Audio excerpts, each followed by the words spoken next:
Hello, everyone. Welcome back to I See What You're Saying, the Disciplined Listening Podcast. I'm Michael Reddington, and today it is my pleasure to welcome our next guest, Matt DiGeronimo.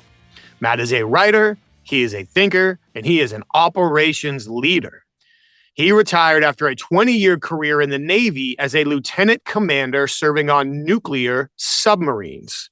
He's the author of 2 books. He writes frequently on his Beyond Platitudes Substack, and he prefers to focus on what matters, not what's impressive. And I really enjoyed this conversation as we got to talk a little bit of philosophy, a little bit of perspective, a whole lot of leadership and communication as he shares his lessons both from the Navy and from business. And his Navy experience, too, is pretty unique when you think about being stuck on a submarine that far underwater for sometimes, as he said, over 100 days at a time with a group of people. So he's going to share tons of great lessons and experiences with us, like how it is so important to develop a questioning mentality. I love that. He's going to talk about how he overcame his personal distaste for small talk. I mean, we run into lots of people that don't necessarily enjoy it, but there's tons of value there. He's going to talk about how he conditioned himself to recognize the importance of small talk.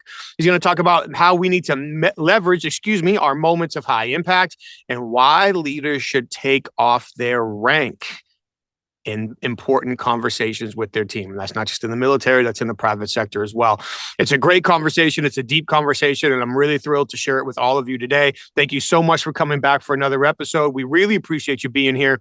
While you're here, take a second, please. Like the show, subscribe to it, share it. We truly appreciate it. And while you're online, please take some time to check out our sponsors. Head over to humantel.com. That's where you can start developing the skill set to understand what people are likely thinking and feeling by accurately interpreting changes in their facial expressions and body language to identify shifts in their emotion. While you're there, enter the code INQUASIVE25 for 25% off the training of your choice over at humantel.com.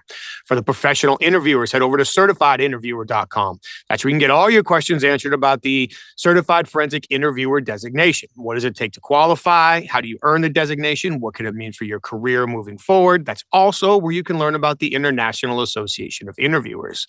What do you get from the association? How can you contribute to it? What are the networking opportunities and more? All of that at certifiedyinterviewer.com. And finally, while you're online, please check out inquasive.com. That's where you can learn more about the programs our clients ask us to custom facilitate for their senior leaders, sales teams, HR teams, and more to teach them the strategic observation and persuasive communication skills necessary to uncover hidden value in all of their high impact conversations. We really appreciate you being here for another week. Thank you so much. So now, without further ado, we introduce to you Matt DiGeronimo.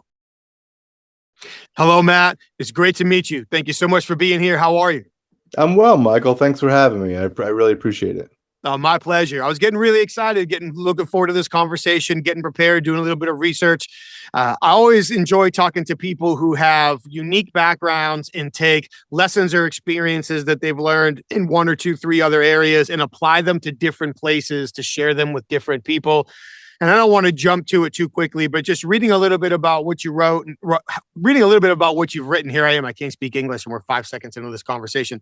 And how you position yourself, I really like your philosophical approach to things, and I'm excited to dive into it. But to start the conversation, I believe you are officially the first person with a degree in nuclear engineering that I have ever spoken with. So we can cross that one off the bucket list. But you spent 20 years in the Navy. You were a lieutenant commander, if I'm saying that correctly, on a nuclear submarine. So you spent a lot of time in confined spaces with a group of individuals underwater. So if we may, I'd like to start the conversation there. What, as the astute observer that you are, what are some of the biggest leadership lessons that you learned on a submarine that still carry through for you today? Great question. I think, it's interesting. In my transition to the civilian world, every once in a while, someone will say something like, well, Matt, it's different here. In the military, people had to do what you told them to do because it was an order, right? And there's some truth to that. But on a submarine, it's a little different. Meaning once those hatches shut, and the longest I've been submerged was over 100 days. Wow. There's no you can't give people a bonus. You can't send them home early. There's very little incentives. There's, we'll call them carrots, and as a consequence, sticks don't work very well, right? So I really think it was a good breeding ground for developing pure leadership, because a couple things. So one is, someone very early in my career told me that, these guys won't care how much you know until they know how much you care, right? Probably heard that before. So it was really important on a submarine to get to know people at a very personal level, right? I mean, people have left their families behind, so it's important to know, hey, how many kids do you have? What are their names? What are they into? What are they up to? Have you gotten any letters? And that's difficult for me, because I'm not by nature a small talk kind of guy. But what I realized was that is absolutely integral, because you need trust with folks before anything you say really matters. So building that trust. The other, I could go on all day, but maybe I'll hit three things. That's one. The other one is, I talk about loyalty up and down the chain. And what I mean by that is, and I used to talk about it to folks, if somebody that works for me comes up to me and says, hey, we have a problem and we could do A or B. And in my mind, I'm thinking, oh, we got to do A. But he says, and I intend to do B. All right, well, let's talk about it.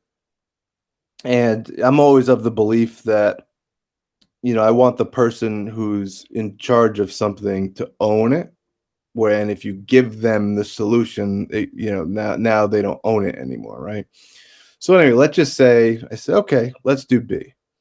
And then B blows up. Hopefully not literally. You took the joke right out of my mouth. I'm like, sorry. on a sub, I hope not. I promise my people, like, I will never say, oh yeah, well, that was his decision, and that's, it's mine, right? I mean, I had the opportunity to stop it. I own it. It's mine. And I think my guys had a lot of psychological safety because of that. They knew that, they could come up with ideas, they could try different things, they could be innovative, which is challenging to do on a submarine where there's procedures for everything, but there's more opportunities than you might think. And then the reverse is true in the other direction. So if I'm talking to one of my direct reports on a submarine and I say, hey, we're going to do A, and here's why. And he says, well, that's the dumbest idea I ever heard, and here's why. And we go back and forth. If we leave with, we're going to do A, I think, and we see it all the time, it is so damaging to the trust in the organization if that person goes back to his guys and says, look, I know this is a stupid idea, but this is what the engineer wants, so this is what we're going to do, blah blah blah. Like, he's just sabotaged the whole trust in the chain of command, right? Like, he needs to be able to say, hey, this is what we're doing, I support it, and then kind of move on. And then I guess in the interest of time, I'll just leave it with one more thing. And that's developing in myself and in others a questioning attitude. That's a very big topic in the submarine community, that our minds need to be engaged at all times, right? And if our minds are engaged, we're going to have questions. And having the courage to raise our hand and say, hey, I don't understand this, or hey, I think something is wrong with this. Can we stop for a second? That's not easy to do, especially on a submarine where the capital, if you will, or the currency, if you will, tends to be knowledge. So everyone kind of wants to be the guy who knows the stuff, but any mistake, and I've been through this before, can have dire consequences. So you have to get the crew comfortable with being uncomfortable and stepping up and asking the hard questions when they think of them. That's a tremendous point, and one I want to come back and spend a whole lot of time on. I wrote that down, develop a questioning attitude. I love that, and I want to circle back to that. There's one thing you said previous that I want to address before I forget, but just even on that point of speaking your mind, engaging your mind, everybody has a voice, the dire consequences. There's times, depending on who I work with, well, I'll use like the crew resource management from the airline industry as tools to teach leadership communication. And it's, I don't know, sickening, sad, depressing. Like how many aviation disasters could have been avoided if the captain would have listened to the crew, or the crew felt like they had a voice to speak to the captain. Like thousands of 100%. people would still be alive if that one problem could have been solved. And, and maybe you didn't have thousands of people on a submarine, but I imagine it was even more of an acute situation for you to deal with there. But before we get to the developing the questioning mind, you mentioned kind of in passing that you weren't a small talk guy, but you knew that getting to know people was critical for developing the trust in the relationships. And if you're going to be trapped on a sub with people for 100+ days, like those relationships are going to become important. I feel like, and I'm sure, I guess if you don't, correct me at any point in time, please. But as I work with leaders in particular, the concept of small talk can rub them the wrong way. Like I'm a operations guy, I'm a task-oriented guy, I'm a strategy guy. I'm here to drive numbers. I'm here to drive outcomes. I don't have time. I don't see the need for small talk. And whether they don't like to do it or whether they rationalize themselves out of it, they skip over like what could be a very important part of the relationship, not just convincing people or showing them that you care, but also gathering intelligence that 100%. might come in handy at another time. So if I may say, as a self-confessed, not small talk kind of guy, how beyond just understanding it was important for trust, how did you get yourself beyond that and into the habit of, I hate this word because it's used too much, but authentically having that small talk and making connections with people? Honestly, it's not easy for me, but I know it's important. And I think the critical piece for me was observing that we've all heard the following. Hey, you got to tell people the why, right? So if you're gonna implement something, you got to tell people the why. And I get it. I would rather know the why than not know the why. However, it's been my observation that that's asking a lot, meaning you're telling people change your motivation to match the company's motivation so you can get to their why. And what I found is small talk brings out people's whys, right? And I would much rather be able to present a new initiative or a new policy or routine or whatever the case may be, and do my best to frame it in their why, not my why, right? And so the only way to really get there, if you just walk up to someone and say, hey, what's your why? Well, you're going to get some bullshit, or excuse my language. You're good. Whereas if you kind of get to know them and let them open up, you can figure that out, right? So, to me, it forced me to get uncomfortable for the betterment of not only the individuals who, I had the responsibility and honor of leading, but also for the organization. It's a tremendous way to look at it. And if people don't enjoy it for the personal reason, there are the strategic reasons or the outcome oriented reasons. And if the outcome means enough to me, then I'll change my behavior in order to make those connections. And you're spot on. Would it be if you have, round numbers, 100 people that are answering to you, is it easier to change all 100 of them to align in one why, or is it easier to adapt our message to 100 different whys? And it's actually easier to adapt the message for each one of the people. So that's a great illustration. I appreciate that. Before I forget, let's get back to developing that questioning mind. One of the things that I read about you as we were preparing was questioning conventional wisdom, which is something that I think is important. Maybe not going conspiracy theory route, right? But let's question what's going on around us, gather more intel, make better decisions. Don't just always assume what we're being told. And I also saw something that you wrote, which was, and again, correct me if I'm saying this wrong, but focus on what matters, not what's impressive.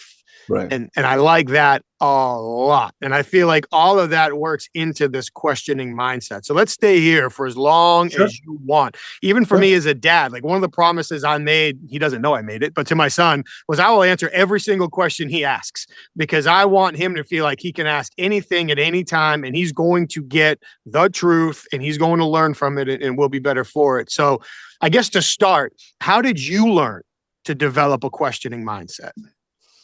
Yeah, so I mean, definitely part of it was the Navy. I had an experience as a young officer that I can condense down a bit here. It was right after 9/11. I was on the USS Hampton, and we were preparing to deploy overseas. So we're doing a lot of exercises, which can be pretty intense based on just the way the Navy trains. It feels like the real thing. And I was the communications officer, very young junior officer. And but the control room is much smaller than people imagine. So you're shoulder to shoulder with, 2 to 3 people. And one of the people I was shoulder to shoulder with was the weapons officer. And we had what's called a totem, which is it looks like a Tomahawk missile. It's the same size as a Tomahawk missile. You can load it into a torpedo tube, but it's really just a fancy computer system that integrates with our fire control system to maximize training value. Well, the Weps gave the order to shoot tube 2, thinking it was empty and it could just be a water slug. Where you just fill the tube with water, and the fire control technician said, "No, sir, there's a totem in tube 2." And the weapons officer he was very aggressive kind of guy. Certainly, 6 or 7 years senior to me, and I thought there was a totem in tube 2 as well. And he just kept saying, "Tube 2 is empty. Shoot tube 2." And finally, the fire control technician, had to follow a lawful order, and he launched this totem into the ocean. So. And not only, I mean, it's a bad day for a submarine when you accidentally launch something out of a submarine, right? I mean, think about what it could have been. But what really haunted me was I knew the right answer the whole time. I was standing right there. And I did not have the courage at that point in my life or the career to just say, stop. It's an exercise. Just stop. Let's figure this out. And I've had to live with that. I mean, I probably think about that at least once a week, where it's and I do. I my 9 to 5 is in some high risk industries, and so I do have to understand very well why I didn't have that questioning attitude or willingness to. And if I can address that, then I can address, well, how do I create an environment that's kind of maximizes the chance of people saying something, and there's a lot of meat on that bone, but I think one of the more significant things is, and again, I don't like these types of terms either, but I can't think of a different one, is making it psychologically safe. Yeah. Where when you don't jump down someone's throat when they say, like, let's say I was wrong, let's say the tube was empty, just like the weapons officer thought, right? And if I just stop it, I don't want to deflect here, but let's assume it's somebody else, and give them a pat on the back, like, hey, that took a lot of courage. I mean, you're wrong, but that's okay. It's okay because you displayed the courage to do that. And if we're not looking for opportunities to celebrate a questioning attitude, whatever you get is just a mere coincidence. I like that. Celebrate the questioning attitude. We shouldn't be taking it as a threat. We shouldn't be taking it as an attack. I mean, I guess there's a productive and unproductive way to ask questions. We could break that one down too. But the fact that somebody's asking us questions, we shouldn't take as an assault on our self-image or our authority or our leadership. So celebrating people asking questions is a great one. You mentioned creating the environment to help drive that questioning mindset. What are some other ways that you have worked to help create that environment? Yeah, so I think one of the things that is so simple but so instrumental is leveraging moments of high impact, right? So for example, when somebody starts a new job, in that first 48 hours, any conversation you have with that person is high impact. And making sure that in that first 48 hours, they have a one-to-one conversation in a quiet place with no distractions where we talk about this topic exactly, right? I mean, sometimes I've even shared my story about the totem where I say, hey, it's not a matter of if this is going to happen to you, it's a matter of when. And I need to plant the seed right now in your brain to say that when that time comes, there'll be no neon lights. It's not going to knock very loudly, but your spidey sense is going to tingle. And when it does, you have the responsibility, not just the authority, but the responsibility and the obligation to do something about it. And obviously one conversation, this is not a one and done, but I think having that conversation early as someone joins the team, I mean, it's the type of thing that they'll go home and tell their wife, right? Be like, hey, this plant manager or VP pulled me aside and he had this, it'll impact them. The other thing that we did, which I think reasonable people will disagree on the effectiveness of this, but on a submarine, what we used to do was we would run drills. Obviously, we run a lot of fire drills, flooding drills, that type of stuff, but we would run drills to test an individual. So, for example, coming to periscope depth on a submarine is one of the more dangerous things that we do. I think because of movies, most people think we know exactly what's up there, and we don't. We try, but it's hard. And if you're in a high traffic area and you're going to come up to the surface, like that's tough to do it safely. And so we'll drill where everyone's briefed except one or two people. And let's say I'm the officer of the deck and I say, okay, attention and control. I intend to come to periscope depth on course 030. And 030 is a very dangerous course. And we're just waiting. Are they going to say anything? Are they going to, might be the sonar technicians or the fire control technicians. And if they don't say anything, we just say, or if they do say something, we just say, okay, secure from the drill. That was a drill. Let's talk about it. Did you realize that 030 was a dangerous course? Yes. Okay. Let's talk about why you didn't say anything, right? Because I don't think PowerPoints and lectures are enough to drive this topic home. And I think about, well, what would it have taken for me to have acted differently in the scenario that I just shared?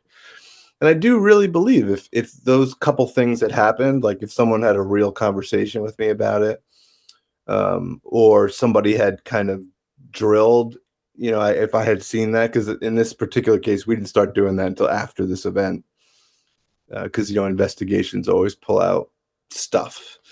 And our stuff was that we had a lack of a questioning attitude in the crew. So, I mean, those are the two things that come to mind. And they all work together very well. And there were probably more than two in there. Is it all one? I just threw my pen across my desk as we wind that conversation together. But even I think it's powerful. Obviously, it's your story, it's not mine. But whether you use the tube story or whether you use another story, like here's a situation where I should have asked a question and I didn't. Here's what I learned from it. Here's why you need to ask me questions.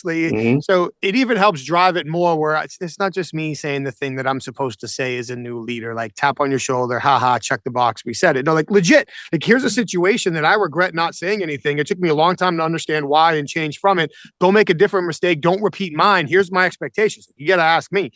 That lands different. So those conversations are super important. And you talk about those high impact moments. I think often as leaders, we don't recognize what's high impact for our audience as well as we used to. So for us, onboarding somebody new might be Wednesday, but for the person who's onboarding is new, that could be a really big deal. So to buy them lunch and to have that conversation makes a huge difference because as a leader, you're a celebrity in your organization. But I'll go on the reasonable side of thinking the drills were a good idea, at least with the way it was just explained, because often, you would know better than me being in many circumstances that I haven't, but we don't know how we're going to react until we're in that situation. Yeah. So to your point, it's one thing for me to ask you in the classroom, what would you do in this situation? And if you're half asleep, you'll give me the right answer. But if we call the course and then ask you after, well, that was a real thing that you didn't know was a drill. Why didn't you speak up? The effectiveness of that, I think the learning anchors that it sets Right. is much Well, that's more interesting important. that you choose that word, right? So, the related to questioning attitude is the formulation or the creation of a learning organization, right? Are we always learning? And to me, that is what the best organizations do, right? It's pretty common for a lot of reasons, some of which are reasonable. When something goes sideways, we do our best to clean it up, and then we just move on with life. And we generally are apt to say something to the effect of, well, that guy was trained and he knew what to do and he just made a mistake. And, or worse, hey, this guy needs to be disciplined or something because he made a mistake. And it's not my experience that that's how learning organizations do things, right? I mean, it's, if anything, we should be thankful that nobody got hurt. And I'm hesitant to use the word celebrate. Maybe leverage is a better word, but we have to leverage our mistakes because, I in the Navy we call them critiques, and the civilian world sometimes they're called RCAs or root cause, whatever you want to call it. But the discussion after something didn't go as planned, I think, is instrumentally valuable to the organization's health. For so many different reasons, right? Just like that drill in the control room, it didn't impact the two fire control technicians who we were testing. It impacted everybody in the control room, right?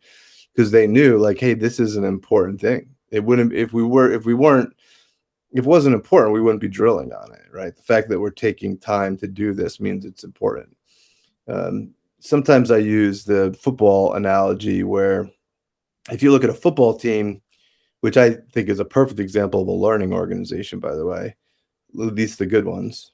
They practice for 40 hours to play a 4-hour game, and then they watch 8 hours of film, right? So if I were to reduce that down as a ratio, I get 10-1-2 for planning, execution, and evaluation. And far be it for me to tell anyone what the right ratio is for their game, but I know what it's not. It's not 0x0. And that's kind of what I see in a lot of places, right? There's not a lot of preparation. We do the job and then we move on to the next one. And many companies are good, or organizations are good who do that, right? But I think the great ones know that there'll always be a debrief, and it doesn't have to be painful and it doesn't have to be long, but just something that talks about, hey, what didn't go as expected? What could we have improved upon? Did we have any near misses? Just those conversations, because if you don't have them, in my opinion, let's say something goes sideways, but it's not that big of a deal. By sitting at a table and having all different ranks of the organization, just kind of take off the rank and just some people sitting around a table talking about, hey, this didn't go as expected. What should we do different in the future to ensure it does? That only works if people have the muscle memory, or that it's in their DNA that, hey, this is what we do. We talk and we're honest. And otherwise people clam up. And if they clam up, well, then, you're kind of wasting your time. And I've seen that in organizations where people are very comfortable with that. And it's remarkable. And I've been in organizations where people just resist it tooth and nail, and they'll just sit there in silence. And to me, that's a red flag about the culture of the organization. Yeah, that's a whole set of red flags. Yeah. Something that you said there, and you kind of said it in passing, but just take off your rank. Yeah. If we really want to connect with people, says the guy that was never in the military, by the way, but if we really want to connect with people, even in the private sector, as a leader, sit around the table, take off your rank. And that can be, let somebody else lead the conversation. That can be where you position yourself in the room, like how you dress that day. Like there's who gets the coffee first. Like all of these things can help take your rank off in order to help people open up and participate in the conversation. And the part about celebrating mistakes or leveraging mistakes, I couldn't agree with more. I mean, that's where our brains are primed to learn the most. And to your point, let's be thankful nobody got hurt. I say this metaphorically, it wasn't a fatal mistake, right? Mhm. Okay, we survived, we made the adjustments. Let's learn. Blame has never solved the problem ever. So let's get past that. What's the likelihood we're going to run into the same or similar problem again? You can set your watch to it. So now Yeah. let's separate the process from the results. What were we thinking? What were our goals? How are we moving towards that? How do we adapt it to get better for the next time? It's critical. And I would guess, and I'd be interested in your thoughts on this too. There's something else I wanted to touch back on, but when the leaders are open to that themselves, when they make a mistake and they subject themselves to the after action conversations, how could I have done it better? Now they're really taking off their rank and leading by example that everybody needs to be open to this, as opposed 100%. to just walking in the room and saying, now you need to do this. That's right. And you hit the nail on the head, because it's people will take their signals from the senior people in the room, and if the senior people in the room are behaving in such a way, it's got to put the cord in my battery or my charger here, or I'll lose you. If the senior folks are behaving in such a way, it's immediately impactful to the junior people, 100%. I feel like, this is something I had to learn a little bit the hard way early in my career. And people don't like leaders. And when I say leader, like frontline manager, top level leader, doesn't matter. If you're in a leadership role, people don't realize that hopefully if we're leading by example, that's the ceiling. Like we want people to get all the way to where we are. And maybe they do, maybe they get close enough. Okay, cool.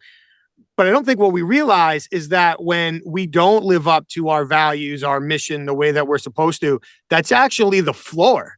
Like now we're giving people an opportunity not to act as bad as we are, but worse, because we're the leader. So if we're expecting people to be thoughtful, be introspective, have the questioning attitude, have the courage to speak up. Something you said earlier that was spectacular that I forgot to touch on was the difference between, what you say, authority and responsibility. Like, Yeah. It might not be your authority, but it's your responsibility. Like, Yeah. The old see something, say something, but realistically, like you were at a moment in time to impact a series of decisions that were made and the outcome that was achieved. Like it's your responsibility to be an active participant in that.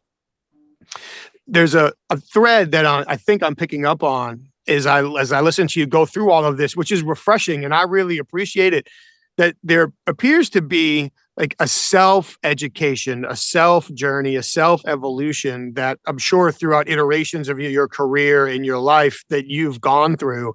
And I would imagine that somewhere through that process, learning who you are and developing who you are as a human being has then helped you reset your goals, achieve your goals, maybe even achieve bigger goals than you initially imagined. And I have to assume that throughout your leadership career, you've helped other people go through that process as well. So from your experience, how has understanding yourself or developing yourself first really helped you set yourself up, or those who worked with you, to achieve greater goals?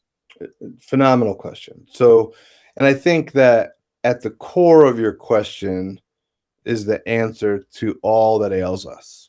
And so it's simple, but it's not easy. And it's about, digging pretty deep inside of ourselves. And, I talk about internal congruence or internal integrity, where who we believe we are, who we want to be, and our actions, those three things need to be in alignment with each other. And if they're not, that's where we get into things like self-sabotaging our goals, right? Because you have different parts of yourself that have different motivations, and then they start to kind of compete, and we can't really figure out what's going on while we're on the couch with a bag of Cheetos watching Seinfeld reruns when we told ourselves yesterday we were going to be at the gym, right? So, and that confuses us. And I think that comes back to creating alignment. And it doesn't have to be a perfect person that we're creating. Like I have plenty of faults, and some of them I'm not willing to address right now, right? So, and that's okay. But it's the process of being honest with ourselves. And I think the consequence of that, a seed was planted in my head years ago. I went through a divorce, and in the aftermath of the divorce, and I was doing a lot of self-reflection, I had read something that said, stop looking for Mr. or Mrs. Right and start becoming Mr. or Mrs. Right. And that planted a seed in my head that kind of grew into a bigger thought and just to throw it out there, eventually a book about, like, let's stop assessing these external goals as somehow the thing that we want, and instead start talking about the person we want to be, because the person we want to be will naturally gravitate, those goals will gravitate to us. Like, they'll just happen. If you can get yourself to behave in a way that you are building yourself, like, we don't need smaller goals, we need a bigger self to carry those bigger goals, right? And in fact, it's one of the reasons why I this book Actualization, I just published it, but I had written it years ago, and I didn't feel strong enough to carry the message in the book. I just didn't, and it took me some time to get there, and I think I'm there now. Obviously, I published it, so maybe I am, but I've taken that perspective very seriously, and it leads to some pretty uncomfortable places. Like, as you start to dig and you say, well, why do I want this? Like, if you're honest, you find out some stuff about yourself that you probably knew, but you had, buried a little bit. And the deeper we can go, we can say, okay, this is what I'm really trying to achieve, right? This is the person I want to become. Those other things are sometimes even self-soothing mechanisms. So that's that's part of it. And then the other part that I'll share, because you mentioned it earlier about conventional wisdom, like I am enemy number one of conventional wisdom, and I think it's because I view conventional wisdom as the average of the past. So did it work ish to get us where we are at? Yeah, but I wouldn't drive my car just looking at the rearview mirror, right?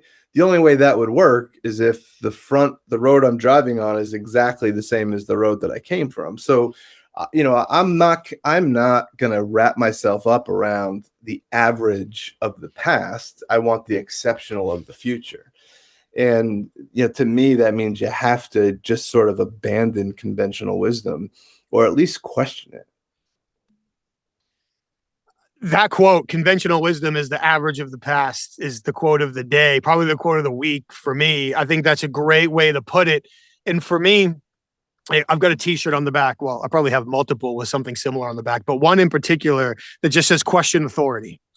And even with my son, that he's young, but I'm trying to teach him how to think. I'm trying to teach him how to problem solve. I'm trying to teach him how to be situationally aware, realize what's going on around him all the time.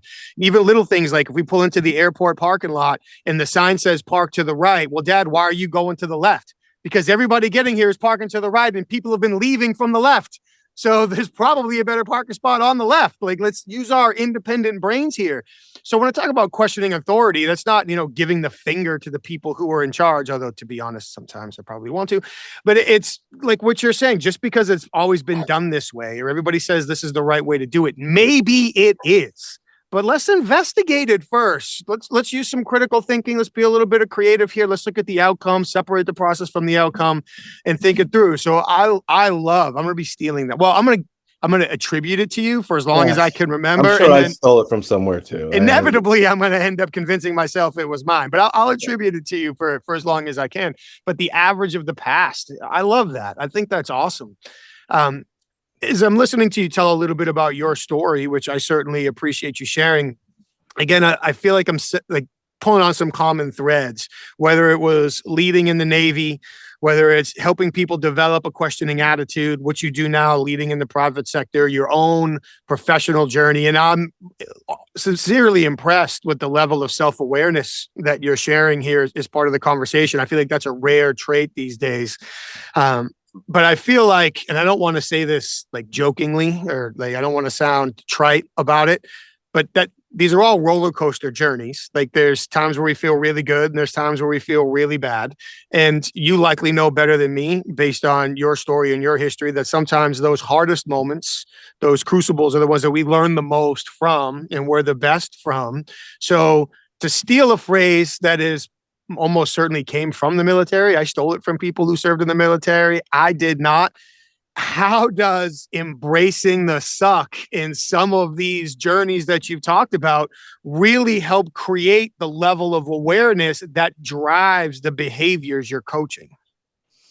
Yeah, so another great question, and embrace the suck is definitely a military term, and it's a powerful one. It sounds a little flippant, but it's not. It's about like, yeah, of course this sucks, or there's elements of this that suck. But guess what? If it wasn't that, it'd be something else, right? I mean, there's suck is always in the room with us, and you can lament his presence, you could complain about his presence, but he's always going to be there.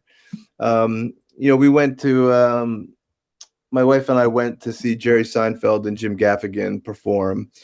It was a great night, great dinner, we had great seats. Just everything seemed to be perfect. We get to our seats, and there's a guy who's got to be 400 pounds sitting next to me, so he takes up half the chair, and I'm squished the whole time, right? Well, if it wasn't that, it'd be something else, right? Somebody would have spilled a beer on me, or we got into an accident in the parking lot, or there's the suck is always there. So instead of running away from it, it's like we just embrace it. It's like, hey, he's part of the team.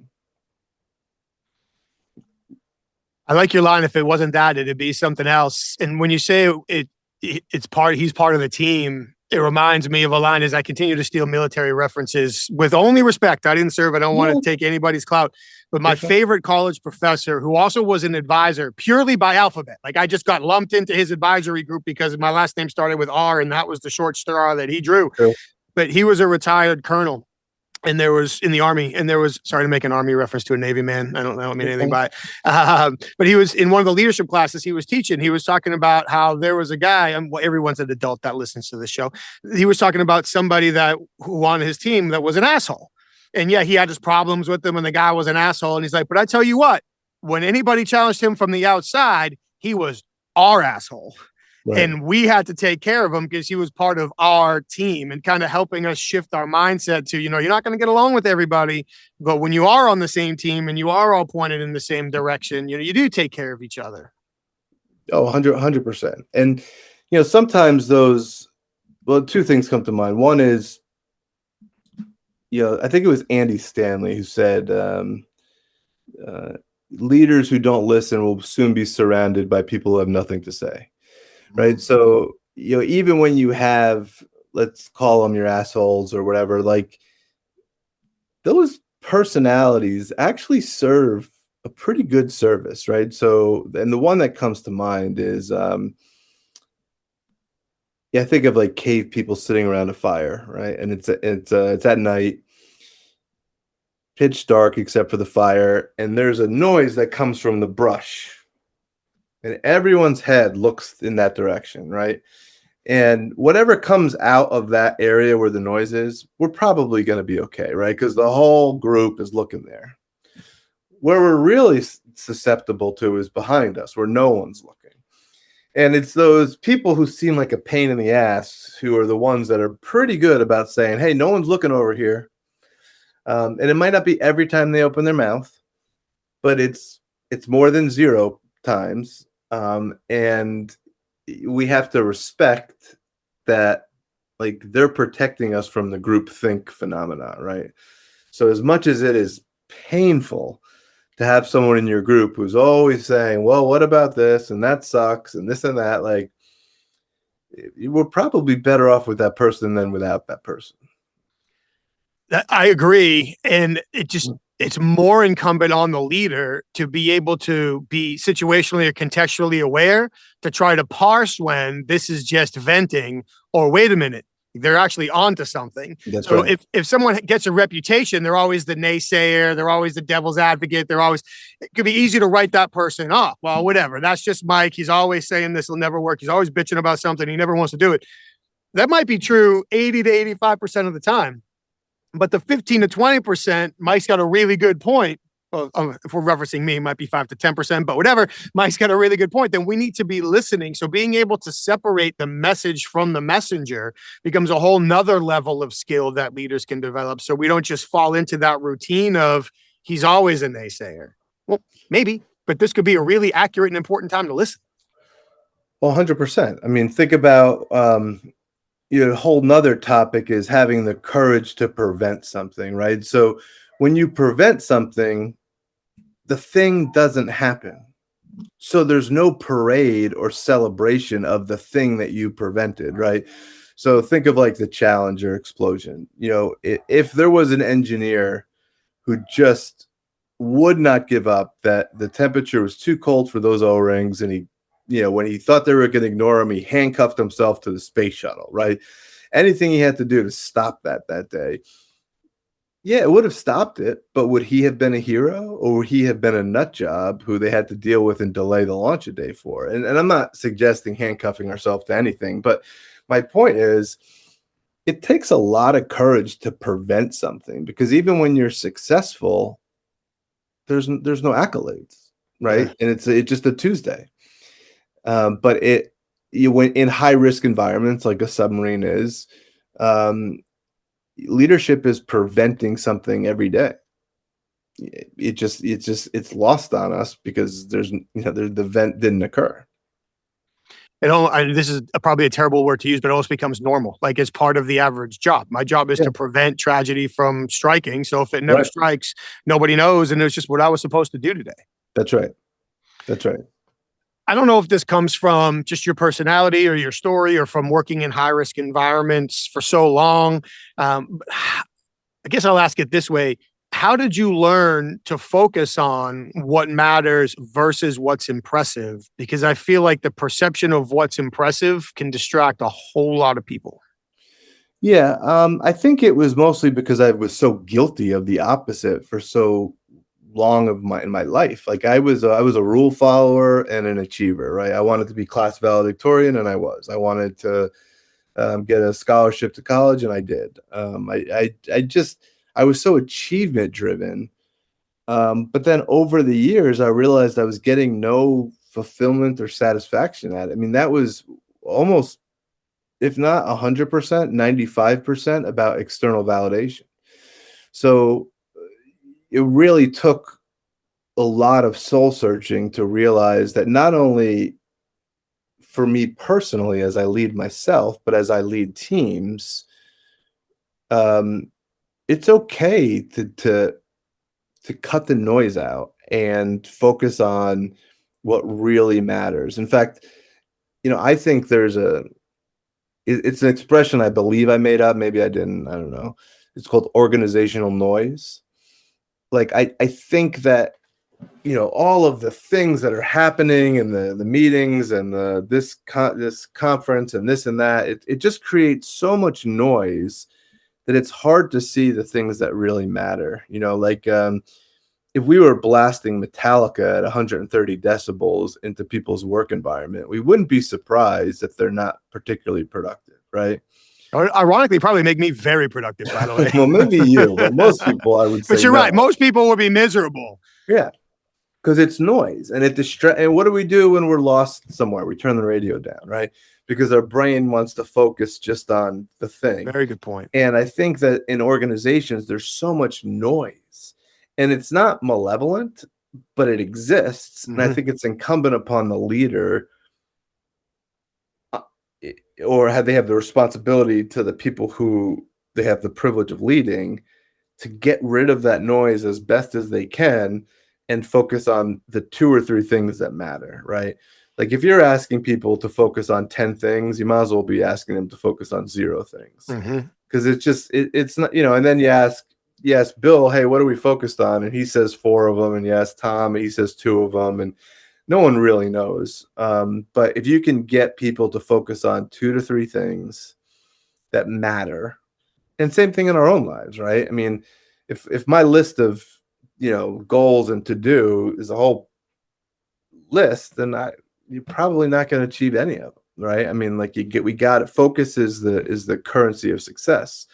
That you have without that focus, because I mean, I think, and I don't know if it's I'm getting off topic here a little bit, but I don't know if it's a result of movies. Sometimes I think it's a result of movies, because in movies, it's an hour and a half. The main character who we love runs into a conflict, and then 20 minutes later, he's the hero. And you can only see that plot over and over and over and over and over and over again to somehow have a modification of the way we think. Like, they didn't show Rocky training every day for however many days before he fought Apollo Creed, because that would be boring.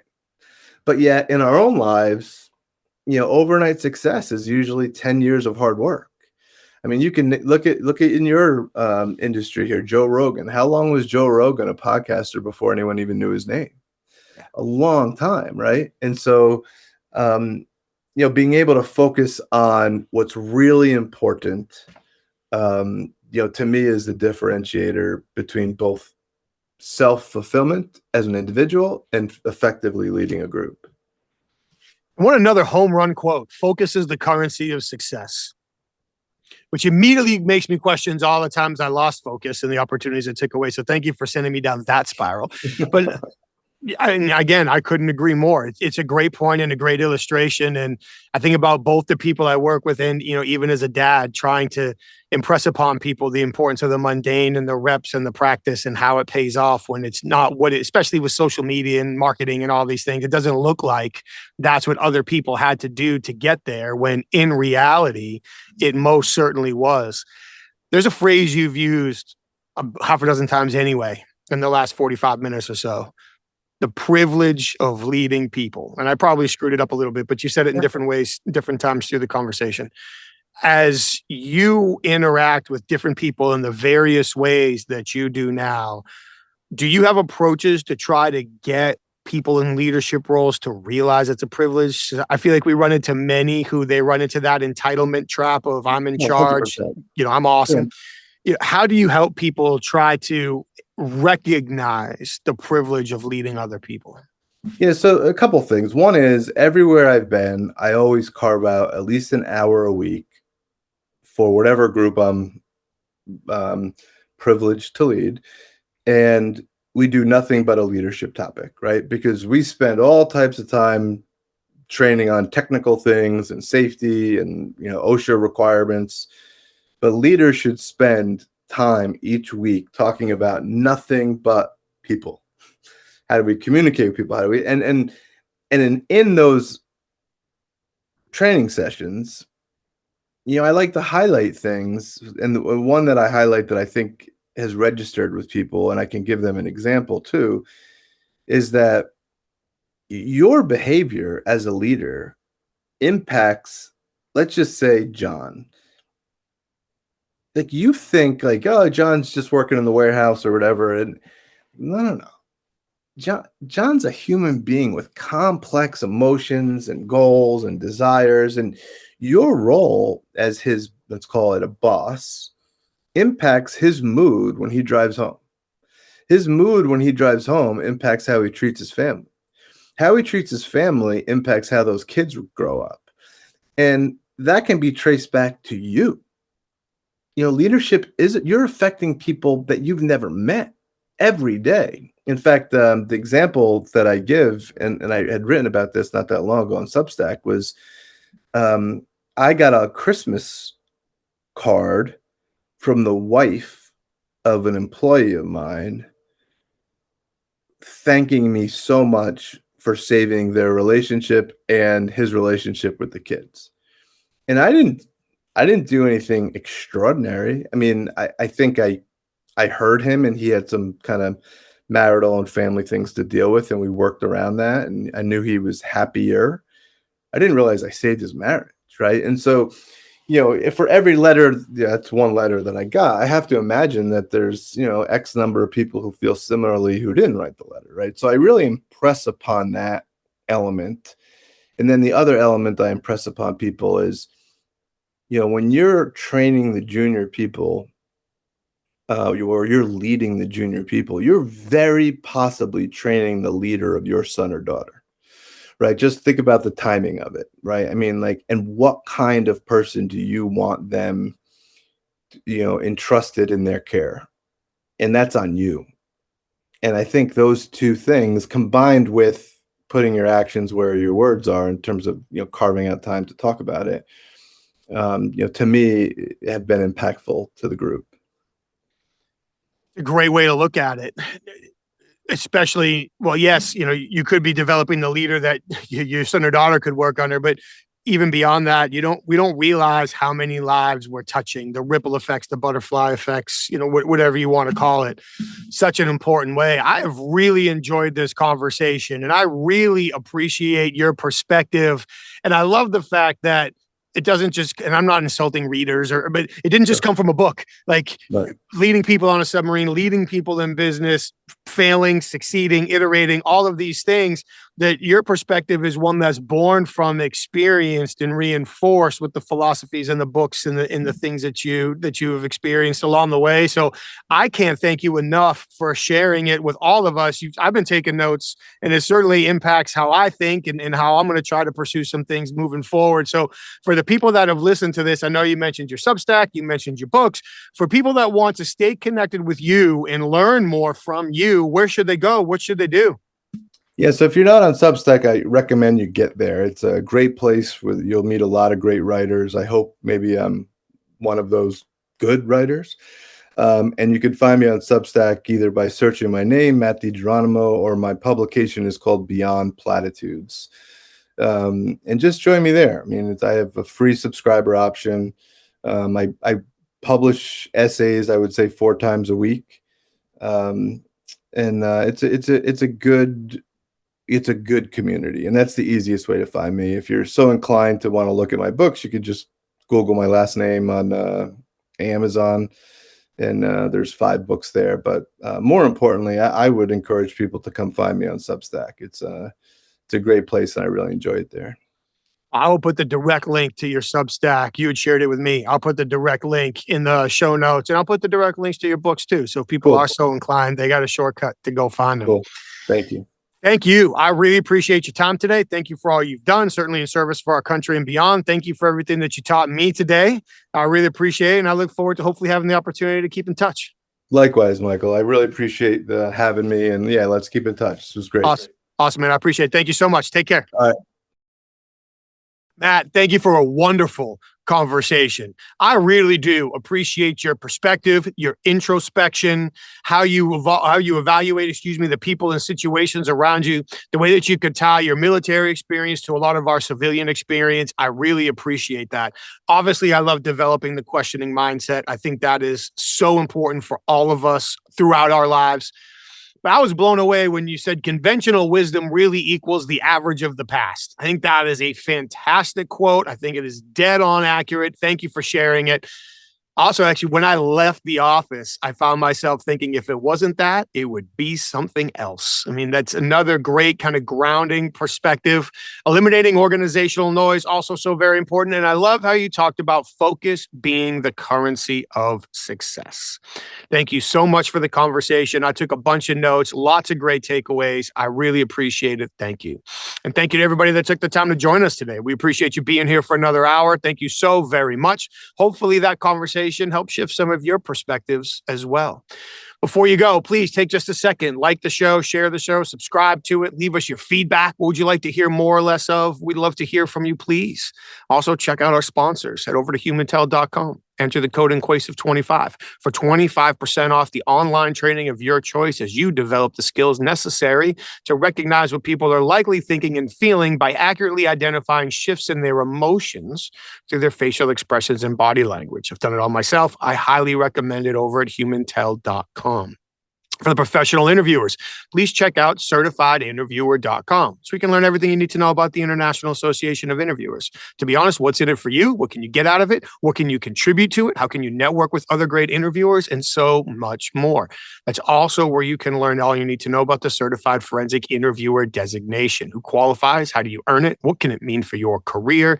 And more over at certifiedinterviewer.com. And finally, while you're online, please check out inquasive.com. That's where you can learn more about about the programs our clients ask us to custom facilitate for their senior leaders, for their sales teams, for their HR teams, and more, as we teach them how to encourage people to share sensitive information under vulnerable circumstances in the face of consequences across all of their high-impact conversations. Thank you so much for being here every week. We truly appreciate it. Please stay safe, take care of each other, and we'll see you next time. Thank you.